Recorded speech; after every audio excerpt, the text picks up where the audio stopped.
Amigas y amigos, aquí estamos de nuevo con su programa Escuela de Cuadros.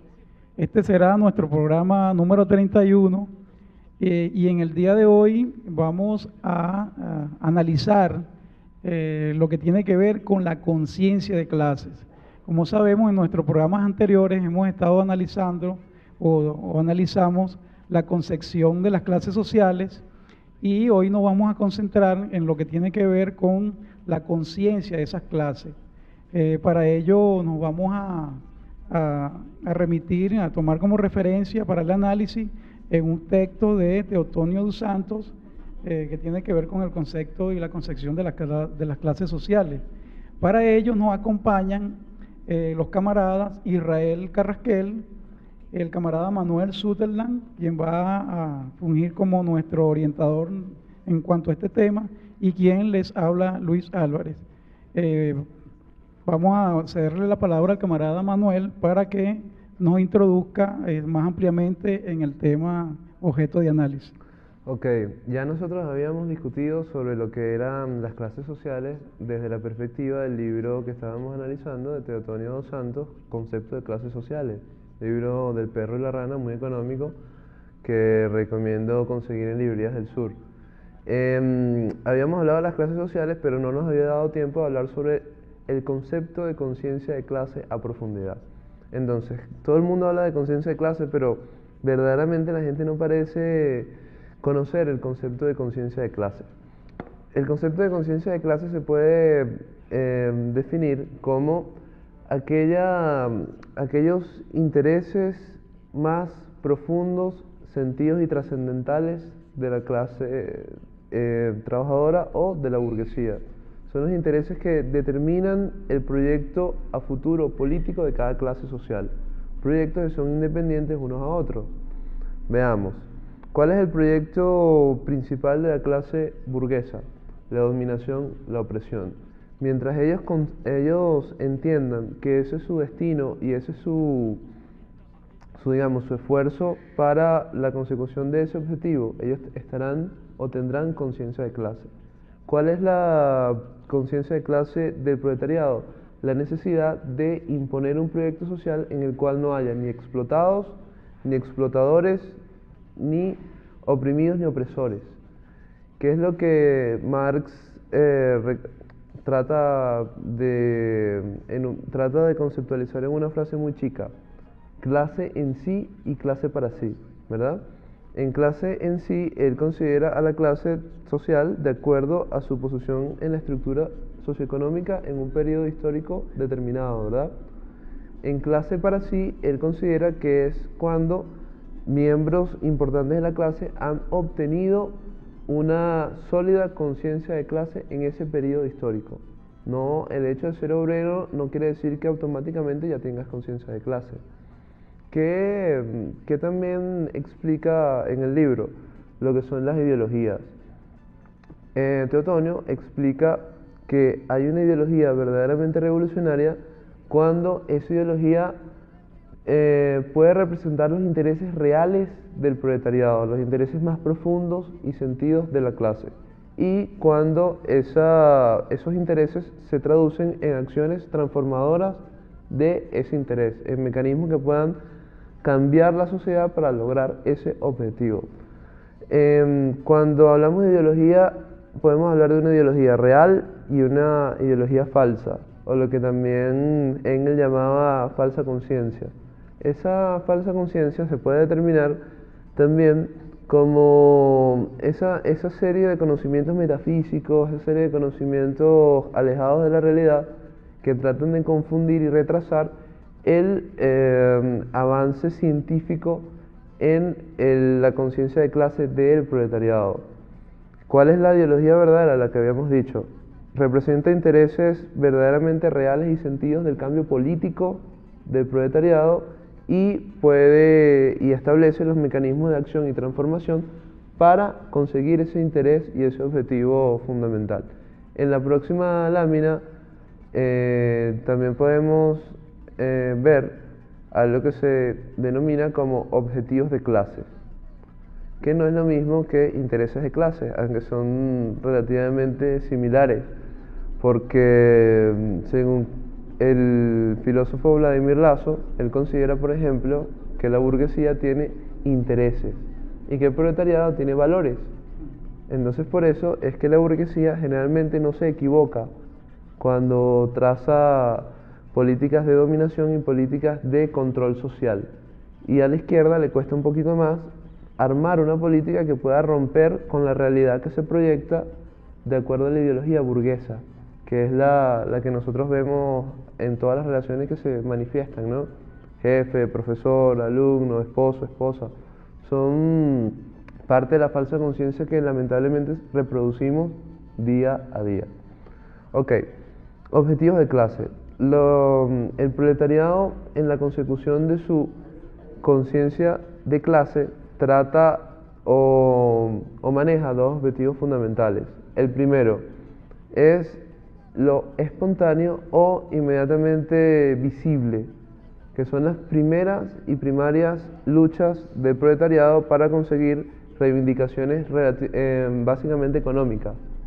Cuando el proletariado se organiza, por ejemplo, en una huelga para exigir aumentos de salario, cesta ticket o ese tipo de cosas, ellos están desarrollando una conciencia espontánea, ¿verdad? Ellos, sin ninguna ayuda de algún partido político, saben que necesitan unirse para combatir al patrón que los está pisoteando. Esa conciencia espontánea no llega a ser conciencia política y lamentablemente se queda teñida por la maraña burguesa ideológica, que no permite que esa conciencia verdaderamente se pueda desarrollar en un aspecto político, que pueda ir contra el sistema que es la raíz de la explotación. El otro objetivo fundamental de clase son los estratégicos, que ya son a largo plazo. En esos objetivos estratégicos de la conciencia, en la conformación de la conciencia de clase, está fundamentalmente la necesidad de la toma del poder político. La toma del poder político por el Partido Obrero, organización máxima del proletariado, con su vanguardia para la destrucción sistemática y completa de toda la sociedad de explotación, de toda la sociedad capitalista, para sustituir ese estado de la burguesía por un estado obrero. Aquí hay dos frases que dice Lenin que explica que la dinámica de la lucha de clases impide que el obrero por sí solo pueda llegar a la conciencia de clase estratégica y profunda. ¿Por qué? Porque el trabajador, el obrero, está fundamentalmente dedicado a a trabajos que agotan su tiempo y no permiten que el obrero pueda captar en la intelectualidad, en los libros, todo lo que pueda proyectar para el futuro como una sociedad nueva. Eso es, digamos, una réplica a las personas que son espontaneístas y piensan que todo revolucionario, todo persona que quiera cambiar el sistema debe adherirse críticamente a cualquier movimiento obrero o a cualquier movimiento social sin tener en cuenta las bases teóricas del socialismo científico, que son las que permiten que ese movimiento social, ese sindicato o esa agrupación pueda saltar del espontaneísmo del primer nivel de la conciencia social a un segundo nivel, en el cual ese segundo nivel ya el obrero, ya la masa proletaria pueda captar que necesita tomar el poder político para romper con todas las estructuras sociales. De hecho, Lenin es más radical aún y dice: todo aquel revolucionario o políticamente activo que no rompa directamente con la espontaneidad o el espontaneísmo de cualquier movimiento que no tenga las herramientas del socialismo científico, está condenado a reproducir la ideología burguesa.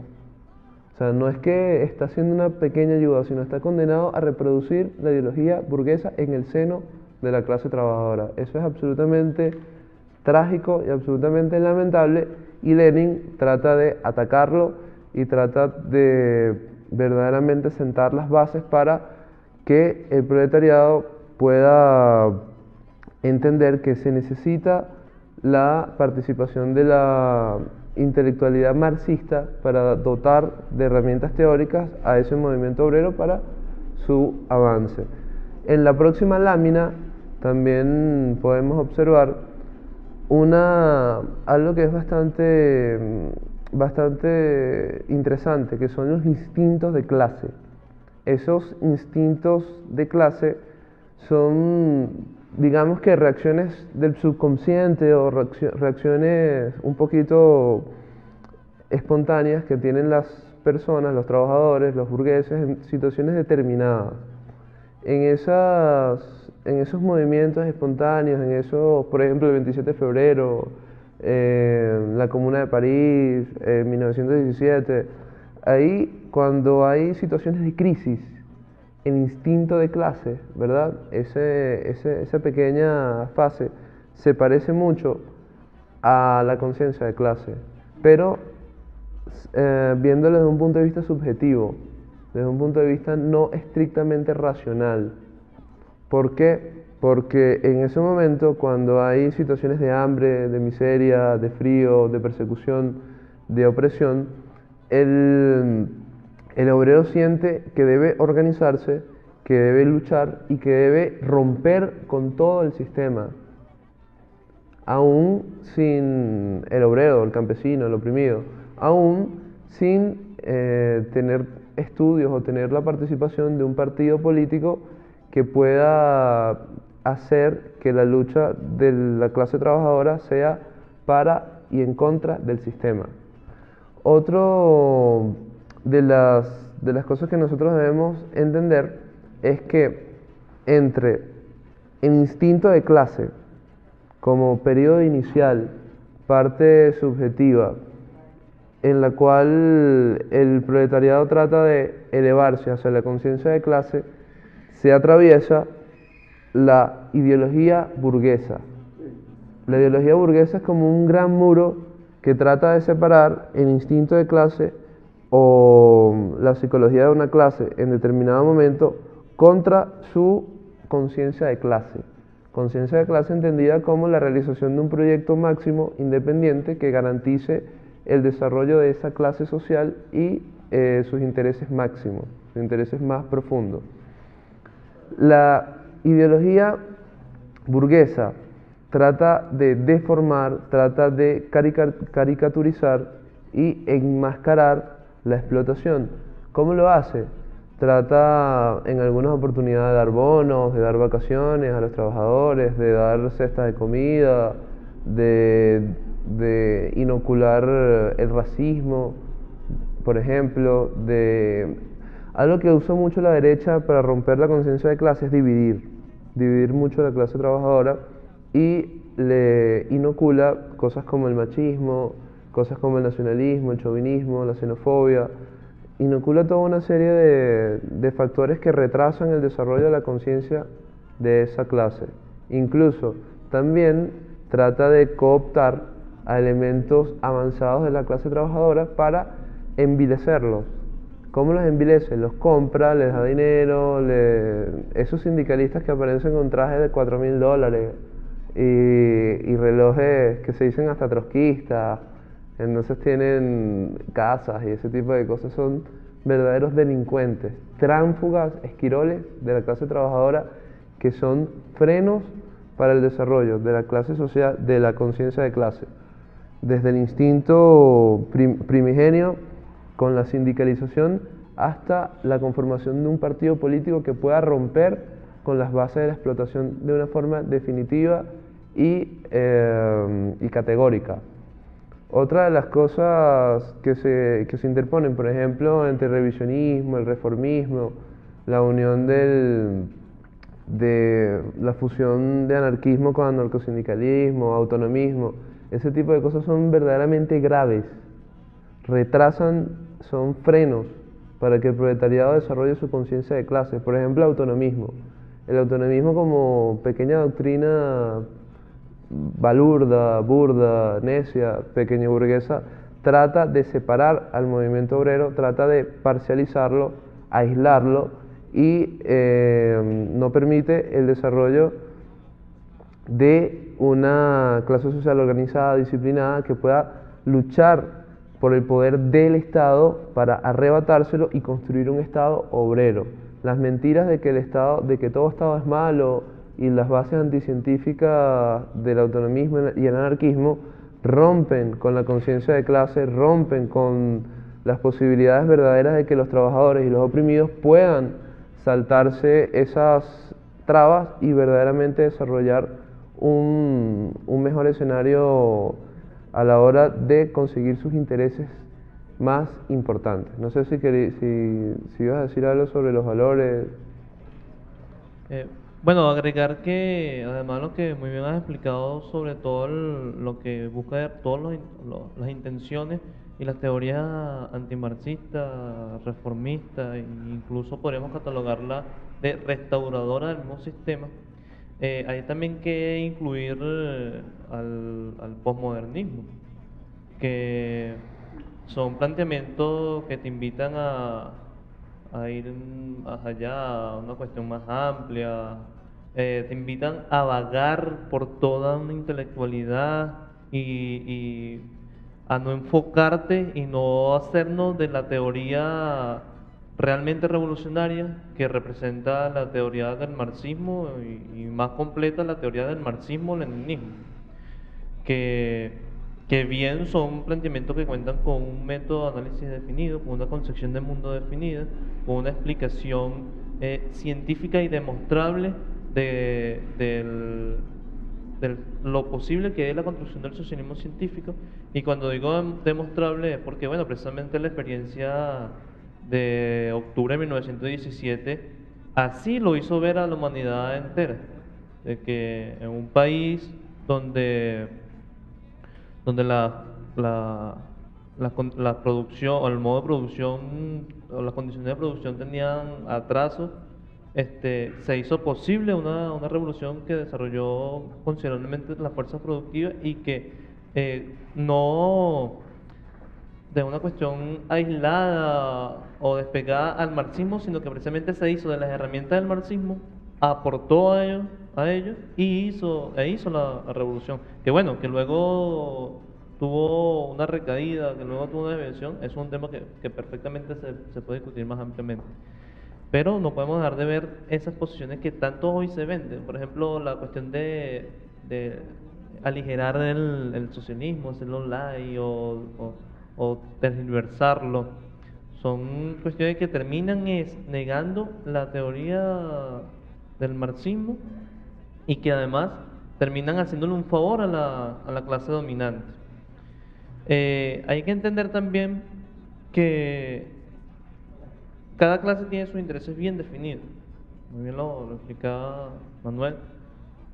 Y es que, por ejemplo, el proletariado, los amplios sectores del pueblo explotado, oprimido, desposeído, tienen sus intereses también bien demarcados, que tenemos que hacernos de ellos y defenderlos. Y entre ellos está, bueno, la toma del poder, la instauración de la democracia del proletariado, o mejor definida como la dictadura del proletariado, y la eliminación del Estado y con ello la eliminación de las clases sociales, o mejor dicho, la eliminación de toda clase social y con ello la desaparición de cualquier forma de Estado. Y ahí es bueno recordar incluso a Marx de cómo trataba ese asunto. Y es que muchísima gente nos ha dicho que bueno, que fue Marx quien descubrió, quien habló por primera vez de la división de la sociedad en clases.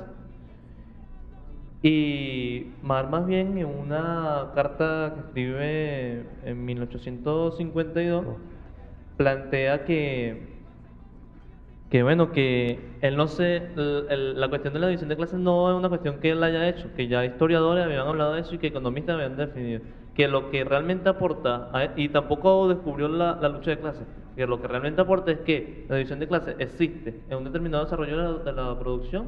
Dos, que eso conlleva a la instauración de la dictadura del proletariado y que precisamente esa instauración conlleva a la desaparición de las clases y de todas formas. Bueno, y con estas interesantes reflexiones en cuanto a lo que tiene que ver con la conciencia de clase, vamos a un corte y ya regresamos con Escuela de Cuadros.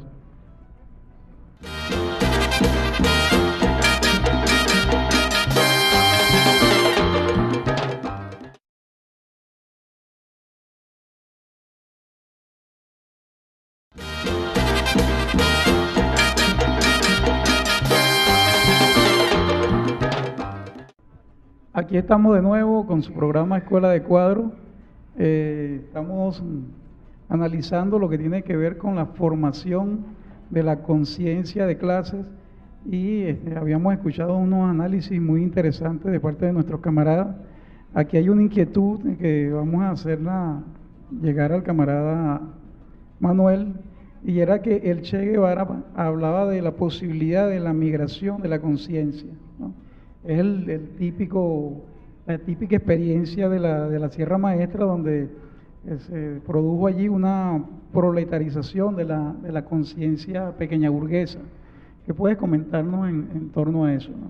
Sí, de hecho, Lenin hablaba que en muchas ocasiones la conciencia del campesino podía migrar hacia la conciencia proletariado. Eso es lo que también habíamos hablado con Israel de los momentos y las crisis. Fíjense algo, cuando el capitalismo funciona por ciclos, ¿verdad? En los ciclos de auge, generalmente la burguesía puede pagar un poco más a los obreros, puede haber más trabajo, puede haber algunas reivindicaciones sociales. En esos momentos, la conciencia de clase generalmente sufre un atraso, porque trata de buscar soluciones dentro del mismo capitalismo, porque se ven posibles, ¿no? Mejorar sus empleos, mejorar sus ingresos. ¿Qué sucede?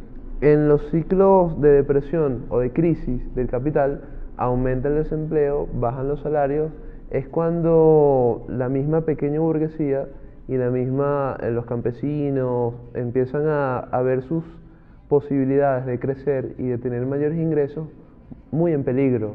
Empiezan a tener el miedo de perderlo todo y su conciencia empieza a mutarse en una conciencia proletaria que se deriva básicamente en la toma del poder político y en la destrucción de los factores burgueses que puedan sabotear el desarrollo de su interés de clase superior, que en este caso sería fundamentalmente la búsqueda de tratar de ponerle fin a la opresión y expoliación de clases que son esencialmente dominantes.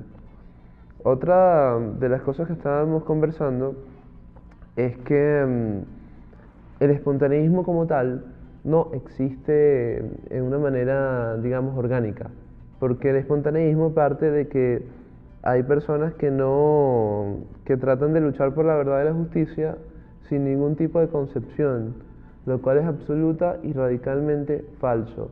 La gente que predica el autonomismo, el espontaneísmo y esas desviaciones, esos dogmas miserables, ellos parten desde la concepción burguesa del mundo. Entienden, fueron a la escuela, fueron a la universidad, vieron televisión. Ellos son fieles repetidores, aunque sean críticos, de esa estructura burguesa. Y si desechan el marxismo, están inevitablemente afianzando las ideas y los conceptos que permiten la opresión de la burguesía sobre los trabajadores, sobre los campesinos, sobre parte de la pequeña burguesía y sobre los estratos que ni siquiera pueden ser su proletariado, como lo son el lumpen. Por eso nosotros tenemos que radicalmente atacar la falsa conciencia y saber que somos, como dice Ludovico Silva, somos inconscientes, repetidores y propagadores de la falsa conciencia burguesa. ¿Por qué lo somos? Porque inevitablemente somos víctimas de millones de mensajes que nos llegan, mensajes capitalistas, burgueses, que por nosotros no tener los conocimientos sólidos podemos repetir sin darnos cuenta y podemos irrigar. Mensajes machistas, mensajes sexistas, mensajes racistas, xenófobos, mensajes como el respeto al patrón, el respeto al jefe, son cosas que llevamos dentro por los cientos de años que tenemos ya de capitalismo que nos tiene sucios. Entonces, ¿qué es lo que tenemos que hacer? trabajar para romper con toda esa falsa conciencia y superarlo. Sí, Lenin también habla de algo relacionado a esto, lo que mencionaba, y es precisamente en el tres partes y tres fuentes integrantes del marxismo. En la última parte él habla que, bueno, ya casi terminando, que los hombres han sido víctimas necias del engaño propio, del engaño de los demás, por no saber interpretar los intereses de cada declaración religiosa, política, cultural, y lo seguirán siendo mientras que no se hagan de una teoría, de esa conciencia que les permite hacerlo. Pero luego continúa y dice que, bueno, que ahí donde está la tarea de los revolucionarios es tratar de educar para organizar y hacer la revolución, en otras palabras. Dice de esa manera. Y que esa tarea de educar, organizar y para hacer la revolución hay que hacerla en el mismo entorno que nos rodea. Precisamente ese entorno que está constantemente bombardeado por toda la superestructura ideológica del Estado, que es una ideología totalmente burguesa, porque que responde a los intereses de la clase dominante. En cuanto al espontaneísmo, yo no diría que de alguna manera no es orgánica, yo diría más bien que de ninguna manera es orgánica, Claro. y que le funciona al oportunismo, le funciona, le ha funcionado al anarquismo, en todas esas corrientes pequeñas burguesas también, porque te lleva a actividades pragmáticas que son actividades o prácticas ciegas. Entonces, anteriormente en la primera intervención, cuando hablábamos sobre el tema de el instinto de clase, o lo relacionado con esto, no sé si ahí no comprendí muy bien, tomamos de repente el ejemplo de la Comuna de París y de la Revolución de Octubre. Ahora, veamos hasta qué punto esto se corresponde a un simple instinto, una cuestión que podría estar el instinto podría estar relacionado con lo espontáneo. ¿Hasta qué punto fue así? ¿Y cuál es el papel que juegan, por ejemplo, los comuneros en la dirección de la Comuna de París? ¿Y cuál es el papel del partido bolchevique que de una u otra manera preparó y ejecutó la Revolución de Octubre? No, por supuesto. Digamos, cuando yo me refiero al 27 de febrero, a la Comuna de París, a la Revolución del 48, a la Revolución Rusa... Porque, por ejemplo, el 27 de febrero... vemos también una situación ahí, podemos de repente catalogarla como un reflejo de una situación revolucionaria, pero la misma falta de una direccionalidad clara política no lleva al triunfo de la clase explotada, no lleva a una revolución, sino que se queda en eso, con una situación explotada. Bueno, de hecho, uno de los bolivianos que habían dado que habían sacado dos gobiernos, al de Mesa y al de González Goni, ellos habían dicho, no hemos tomado el poder porque no tenemos un partido revolucionario. ¿Qué pasó en Argentina, en el argentinazo? Se tumbó a la Rúa, se murió una gran cantidad de personas el 27 de febrero, hubo una oportunidad de subvertir el orden completo, pero no había un partido revolucionario que verdaderamente representara la vanguardia de la clase, que en conjunto de la clase pudieran romper con el sistema de dominación y opresión capitalista que tenía a las masas en verdadera miseria y que tiene a las masas en la pobreza. Cuando yo me refiero a esas fechas fundamentales, me refiero al momento de crisis. Claro, cuando hay una crisis muy grande, cuando no hay que comer, cuando no hay empleo, cuando no hay nada, la conciencia de las personas se parece mucho, el instinto de clase, que surge de forma relativamente espontánea, se parece mucho a la conciencia, da un salto, crece cualitativamente en ese periodo de tiempo. ¿Por qué? Porque en ese periodo de tiempo las masas ven como una necesidad inmediata, posible y plausible, la posibilidad de hacer la revolución para conseguir sus intereses inmediatos. Por ejemplo, para tener pan, para tener trabajo, para tener, como dice, pan, paz y tierra. Para ellos ver eso, digamos, si estuviera Rusia en ese momento en un periodo de auge, ellos pudieran pensar, o las masas piensan en instinto, en formas democráticas, en votos, en consejos, en no sé qué. Pero como hay una crisis tan grande, ellos ven la necesidad de hacer la revolución para conseguir eso de una forma inmediata y violenta. lo que hace que el instinto de clase en esos periodos determinados dé un salto. Sí.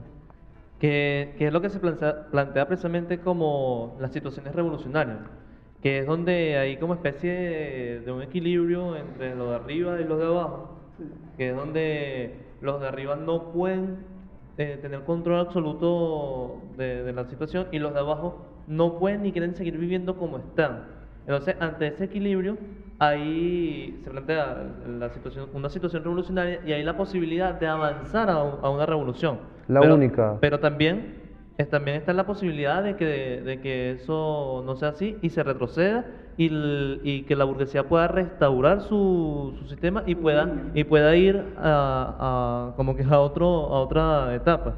Claro, eso no solo es una posibilidad, sino es lo que frecuentemente ocurre, ¿no? Claro, que es lo que vemos, por ejemplo, también con el caso de las Crisis cíclicas. cíclicas, perdón, y el aumento también de las crisis generales. Lo Sí, defendían. la profundización de la crisis general del capital.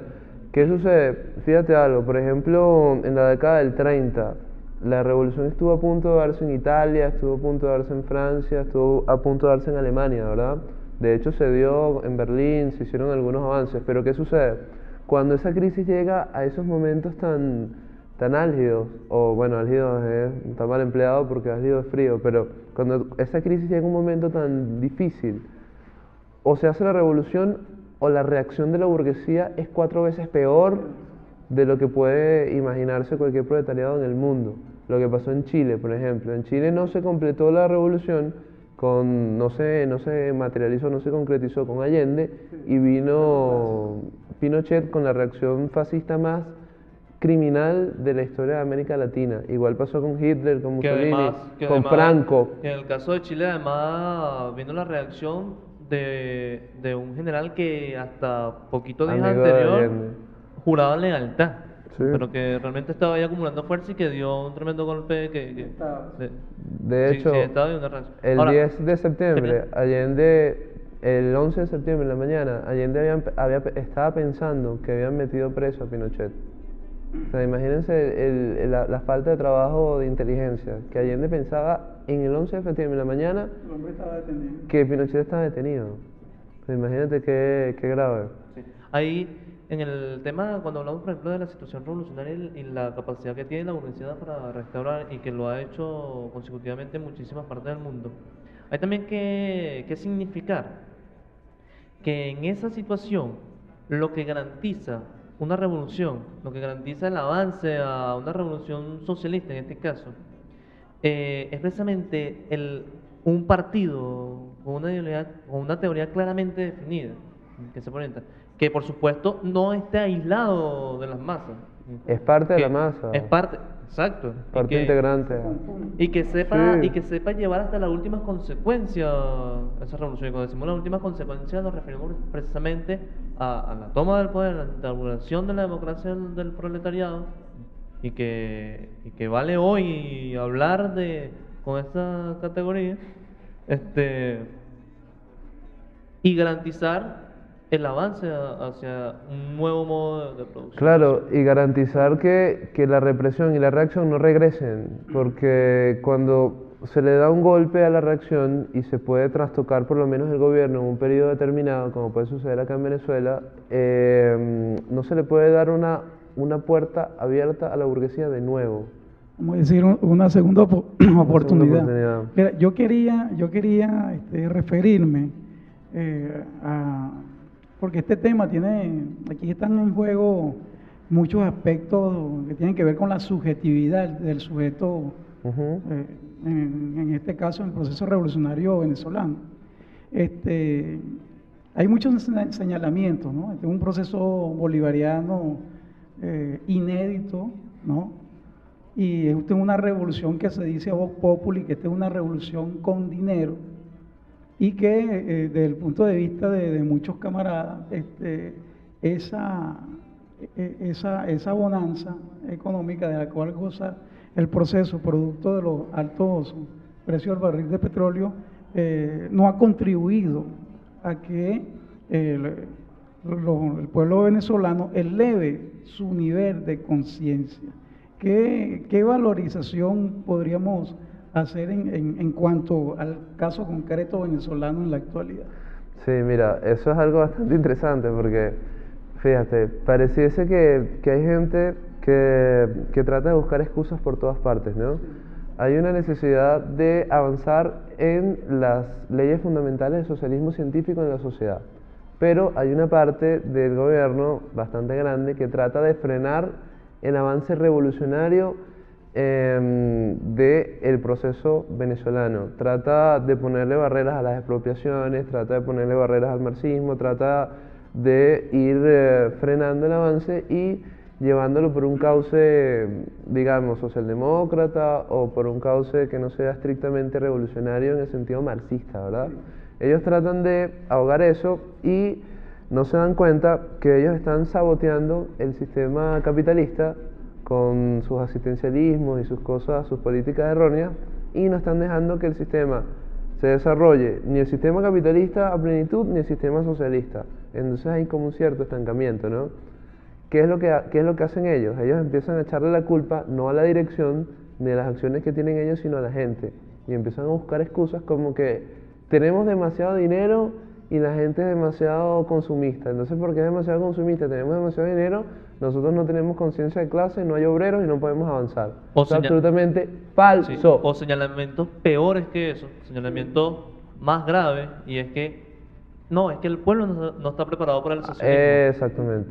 Entonces hacen acusaciones como esa para justificar de que no podemos hablar de eso, de que no podemos hablar de la necesidad de la eliminación de la propiedad privada sobre los grandes medios de producción, porque la gente se aterra, porque no está preparada. Exactamente. Cuando podemos decir que hoy, aunque nos siguen jugando esa mala jugada con mentiras y siguen aterrorizando a la gente, sabemos también que el pueblo y que en Venezuela y que en Latinoamérica se avanza con paso firme, que la gente cada día más está discutiendo este tipo de cosas y que la gente cada día más está entendiendo este tipo de cosas y que esto nos da posibilidades objetivas de avanzar a la profundización y a la conquista del socialismo. Claro. Y otros planteamientos también que se valen es, por ejemplo, no, ya nosotros no podemos hablar de eso, tenemos que hablar no podemos hablar de la eliminación de la propiedad. De las clases, hay estratos. Que los grandes errores es eso, tenemos que seguir existiendo, dejar de existir la propiedad privada. Son planteamientos que tratan de venderlo, que pueden obtener alguna ganancia, podemos decirlo de esa manera, pero que se estrellan con la realidad de la gente. Y ahí la gente aprende y avanza la conquista de una conciencia. Claro, fíjate, ¿qué sucedió el 2 de diciembre?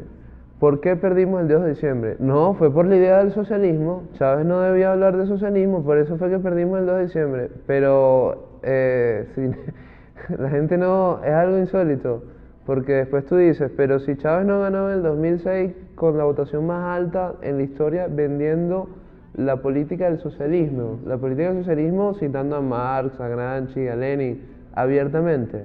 Entonces, ¿cómo es posible que el pueblo haya dicho que sí al socialismo y después no a la reforma por el socialismo? Es un sinsentido. Entonces, ellos dicen que aquí, ¿por qué se perdió el 2 de diciembre? Porque no hay conciencia de clase. Eso es verdaderamente falso. Es evidente que no hay una clase obrera totalmente organizada, que tenga verdaderas raíces en el movimiento obrero y pueda dirigirlo hacia un triunfo actualmente. Pero eso no quiere decir que no haya conciencia social de la necesidad del socialismo y la necesidad del cambio. De hecho, la gran base venezolana está absolutamente dispuesta a radicalizar el proceso y se queja continuamente de que la burocracia está tratando de frenar el avance de la masa, cosa que nosotros tenemos que estimular. ¿Qué es lo que dice Lenin? La conciencia de clase no llega sola, nunca, ni por una situación económica drástica, ni por una posición crítica fundamental. La conciencia de clase tiene que ser inoculada, irrigada y estimulada por el partido de la clase, por el partido obrero revolucionario marxista leninista. Tiene que irrigar la conciencia de clases que permita captar al proletariado todas las relaciones sociales de explotación que no se ven, que no son inmediatamente visibles, como dice el Che, porque nadie va a decir, no, mi patrón me quita la plusvalía por el trabajo excedente. Eso es falso. Todas las personas estamos educadas en la burguesía, en sus ideas, en sus conceptos, entonces tendemos a reproducir el sistema. ¿Qué es lo que tiene que hacer el Partido Obrero? ¿Qué es lo que tiene que hacer el intelectual marxista orgánico? Primero tiene que identificarse con los valores de la clase, tiene que trabajar con la clase y tiene que estudiar la praxis social, estudiar esa praxis social, teorizarla y con la clase construir un instrumental teórico que permita la destrucción de toda la falsa conciencia burguesa y nos dé herramientas serias para la construcción del socialismo científico, no para la construcción de la socialdemocracia o construcción de cualquier híbrido o cualquier teoría heterodoxa que nos lleve al fracaso, como han llevado gobiernos de Cárdenas, gobierno de Vargas, gobierno de Jacobo Arbenz o el mismo de Allende. Entonces, ¿qué es lo fundamental? Romper con el sistema de explotación. ¿Qué es lo que tiene que hacer un partido? Estar con la clase, ser de la clase y trabajar para que la clase se radicalice y haga la revolución. Exacto, surgir precisamente de la clase, profundizar, generar toda la teoría necesaria para garantizar su desarrollo, su crecimiento, y no solamente en cantidad sino en calidad también. Claro. Y que eso permita, bueno, los avances sólidos y concretos al socialismo científico. Y el partido tiene que ser de la clase trabajadora, no puede ser policlasista. Esos partidos policlasistas no tienen futuro ni tienen perspectiva. Bueno, ya estamos llegando al final del programa. Quisiera unas pequeñas reflexiones finales. Bueno, nada, lo que hemos dicho, la conciencia de clase es una herramienta fundamental que nos permite a nosotros como trabajadores entender que tenemos que destruir el sistema capitalista de raíz y que todos organizados como base podemos transfigurar la basura y la falsa conciencia que nos aliena, nos hace ser enemigos de nosotros mismos y no nos permite romper con el régimen de explotación y opresión. No hay otra ruta sino esa: el estudio, el trabajo, la organización, para romper definitivamente la estructura y la base de la sociedad que inevitablemente nos lleva a la miseria, a la pobreza y a la imposibilidad de desarrollarnos integralmente como seres humanos. El capitalismo nos segmenta, nos coarta nuestra creatividad, nuestra intelectualidad, nuestras formas de desarrollar nuestros aspectos vitales, el aspecto físico, el aspecto artístico, el aspecto cultural. Nosotros tenemos que romper con este sistema, tenemos que organizarnos y tenemos que avanzar hacia una verdadera sociedad de hombres y mujeres libres y verdaderamente trabajadores por sí, para sí y para la sociedad. Israel. Sí, hay que decir que inevitablemente al hablar de clases sociales y lucha de clases, es hablar también del Estado, es hablar de su destrucción, es hablar de la toma, y es hablar de la introducción de la dictadura del proletariado como método y vía para la desaparición de la división de clases y del Estado. Entonces, saber que no es solamente comprender que hay una división de clases y que hay una lucha, y que simplemente comprenderlo y hasta ahí, sino saber que es necesario, saber que no siempre ha sido así, se corresponde a cierto desarrollo en la nueva producción, de que es posible cambiarlo y que es necesario tomar ese estado para no solamente hacerlo de los intereses de la clase explotada, sino contraponer la resistencia y su extinción. Entonces, no es cualquier cosa lo que se está planteando, pero es posible y necesario. Gracias, Israel, gracias, Manuel Sutherland, a todos gracias, nuestros usuarios y usuarias de Katia TV. Agradecemos al equipo técnico que nos acompañó en el día de hoy.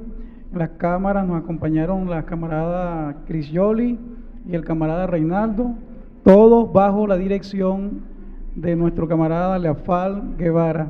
Reiteramos que Escuela de Cuadros será transmitida por Katia TV todos los jueves y sábados a partir de las 8 de la noche, y le reiteramos a todos los colectivos, a las comunidades, a los trabajadores, a los grupos estudiantiles, a que sigamos profundizando en el debate ideológico, ya que esta es una de las formas, de las maneras como vamos a fortalecer nuestro proceso revolucionario. Hasta la victoria siempre, camarada, venceremos.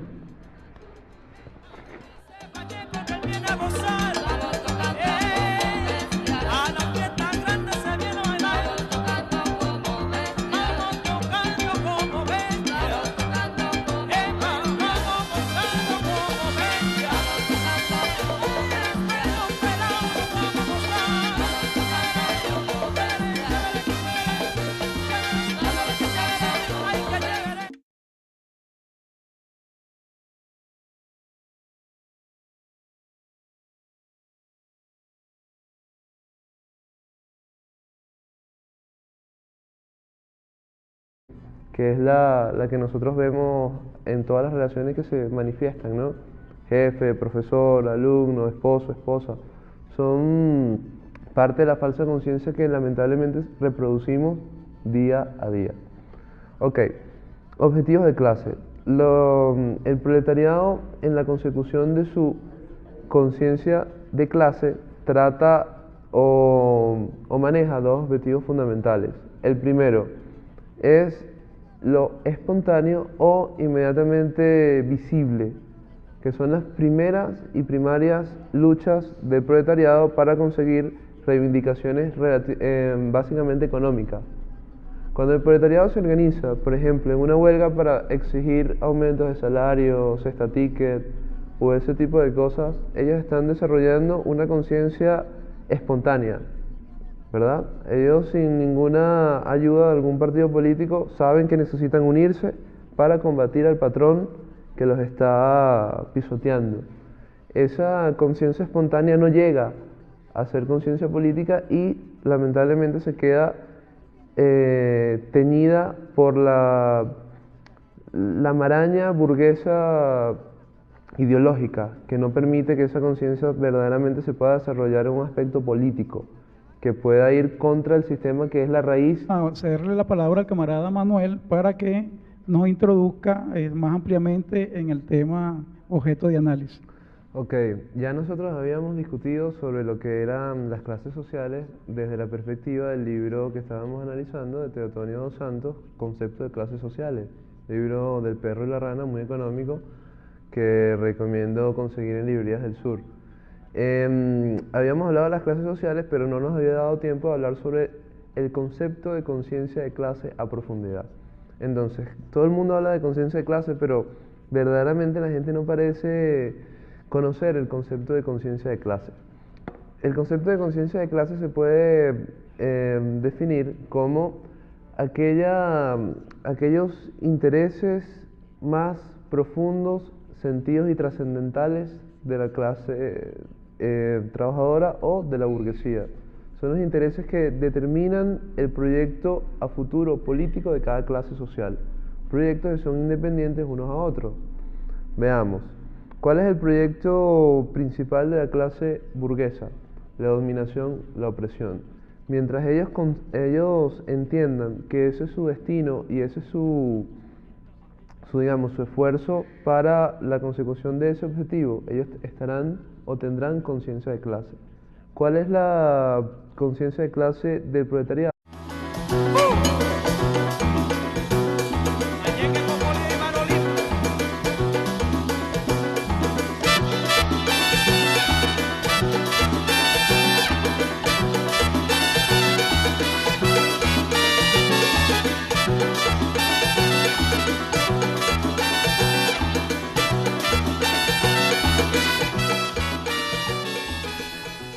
Amigas y amigos, aquí estamos de nuevo con su programa Escuela de Cuadros. Este será nuestro programa número 31 y en el día de hoy vamos a analizar lo que tiene que ver con la conciencia de clases. Como sabemos, en nuestros programas anteriores hemos estado analizando o analizamos la concepción de las clases sociales y hoy nos vamos a concentrar en lo que tiene que ver con la conciencia de esas clases.